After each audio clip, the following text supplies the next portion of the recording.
उत्तर प्रदेश के सोनभद्र जिले के घोरावल ब्लॉक के अंतर्गत आने वाले मूर्तियां गांव का यह नजारा है। इस गांव के सपही नाले पर बना यह पुल पिछले 1 साल से इसी तरह धंसा हुआ है। इस पुल के नीचे आकर जब आप इसे हाथ से छुएंगे तो इसके पत्थर, कंक्रीट और सीमेंट बिना किसी औजार के सिर्फ हाथ से छूते ही उखड़ जा रहे हैं। पत्थर है जो वहां से निकला हुआ है, ये सरिया है, देख रहे हैं ना, और ये सरिया एक टूट कर यहाँ लटक रहा है और इसे अगर हाथ से करें तो ये गिट्टी है ना, गिट्टी हाथ से ऐसे गिर जा रहा है। देख सकते हैं आप लोग। इस प्रकार से इस पुल का हाल हो चुका है। मैं नहीं चाहता कि यहाँ पर ऐसी कोई घटना घटे, इससे पहले मैं अवगत करा रहा हूँ। अगर किसी दिन यहाँ घटना होता है तो यहाँ के सांसद, विधायक और प्रधान और जिला पंचायत सदस्य सभी लोग इस घर दुर्घटना के कारण बनेंगे। नमस्कार, स्वागत है आपका हमारे एक और नए वीडियो में। मैं अविनाश सिंह और आप देख रहे हैं बेबाक बागी को। मैं इसमें अपने गाँव ग्राम पंचायत मूर्तियां में हूँ और जैसा कि आप लोग देख पा रहे हैं, मैं एक सड़क के पास खड़ा हूँ और ये सड़क मूर्तियां से कलवारी घोरावल रैकरा और सपही ये रोड ले जाता है। और आइए आपको इस रोड पर एक पुल बना हुआ है, इस पुल की स्थिति आपको दिखाते हैं। लगभग पूरा 1 साल बीत गया, यानी 365 दिन। लेकिन मजाल है कि यहाँ के किसी नेता, सांसद या विधायक की आंखें खुली हो। जरा करीब से देखिए इस तथाकथित विकास को। ये है बेबाक बागी का लाइव रियलिटी टेस्ट। इस पुल के नीचे आकर जब आप इसे हाथ से छुएंगे तो इसके पत्थर, कंक्रीट और सीमेंट बिना किसी औजार के सिर्फ हाथ से छूते ही उखड़ जा रहे हैं। मिट्टी और बालू की तरह यह पुल झर रहा है। तो मैं इस पुल के नीचे खड़ा हूँ, आप लोग देख सकते हैं। और अगर आपको इधर दिखाएं तो एक पत्थर है जो वहाँ से निकला हुआ है, ये सरिया है, देख रहे हैं ना। और ये सरिया एक टूट कर यहाँ लटक रहा है, ये देखिए, ये टूट कर लटक रहा है यहाँ पर। और अगर ये सब पूरा चेहराया हुआ है और इसे अगर हाथ से करें तो ये गिट्टी है ना, गिट्टी हाथ से ऐसे गिर जा रहा है, देख सकते हैं आप लोग। इस प्रकार से इस पुल का हाल हो चुका है। सोचिए, इसी जर्जर और धंसे हुए रास्ते से रोजाना बेलाही, रैकरा, कलवारी और मिर्जापुर के हजारों लोग अपनी जान हथेली पर रखकर आते जाते हैं। क्या यहाँ के लोगों की जिंदगी इतनी सस्ती है कि भ्रष्टाचारी ठेकेदार और अधिकारी मिलकर इसे निगल जाएं और नेता कुंभकर्ण की नींद सोते रहें? इस पुल का इतिहास भी जान लीजिए ताकि आपको पता चले कि जनता के पैसे का चूना कैसे लगाया जाता है। इसका निर्माण सांसद निधि योजना अंतर्गत वर्ष 2013-14 में मूर्तियां के सपही नाले पर कराया गया था। बड़े तामझाम और ढोल नगाड़ों के साथ इसका शिलान्यास तत्कालीन माननीय सांसद श्री पकौड़ी लाल कोल के कर कमलों द्वारा संपन्न हुआ था।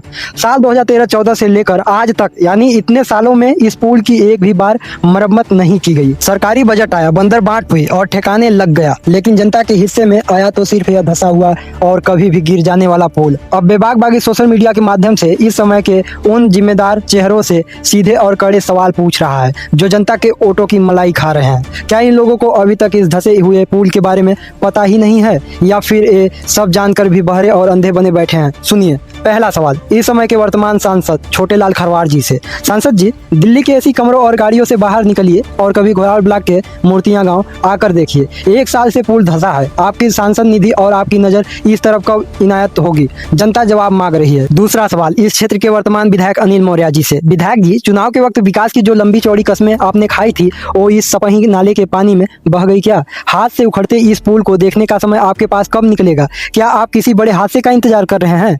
तीसरा सवाल जिला पंचायत सदस्य नीरज श्रीवास्तव जी से। जिला पंचायत की बड़ी बड़ी बैठकों में बजट पास कराने वाले सदस्य जी, मूर्तियां गांव और यहां से गुजरने वाले बेलाही, रैकरा, कलवारी के लोगों की समस्या आपको क्यों नहीं दिखती? आपने अब तक सदन में इसके खिलाफ आवाज क्यों नहीं उठाई? चौथा और सबसे स्थानीय सवाल मूर्तियां गांव के वर्तमान प्रधान गुड्डू से। प्रधान जी, आप तो गांव के मुखिया हैं, जनता के सबसे करीब रहते हैं। क्या आपकी जिम्मेदारी सिर्फ चुनाव जीतने तक थी? 1 साल से पुल धंसा हुआ है, आपने इसके पुनर्निर्माण के लिए ब्लॉक या जिला मुख्यालय पर कितनी बार लिखित शिकायत की? क्यों चुप बैठे हैं आप? मैं उनको बता देना चाहता हूँ, अगर किसी दिन यहाँ पे यह पुल पुनर्निर्माण इसका पुल का नहीं होता है तो अगर दुर्घटना होता है तो आप लोग वीडियो के माध्यम से भी देख रहे हैं और उस समय भी ये वीडियो जाएगा। खुदा न खास्ता कभी ऐसा हो, मैं नहीं चाहता कि यहाँ पर ऐसी कोई घटना घटे। इससे पहले मैं अवगत करा रहा हूँ, अगर किसी दिन यहाँ घटना होता है तो यहाँ के सांसद, विधायक और प्रधान और जिला पंचायत सदस्य सभी लोग इस दुर्घटना के कारण बनेंगे।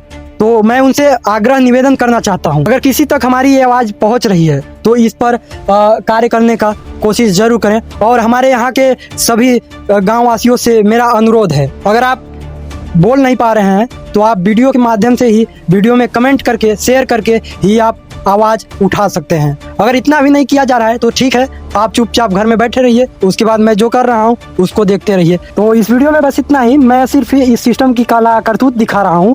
अगर आप लोग सपोर्ट करेंगे तो ज़रूर एक दिन हमारे गांव में विकास होगा और आप लोग खुलकर विरोध करिए। अगर ऐसा नीति हो रहा है गांव में तो आप लोग खुलकर विरोध करिए।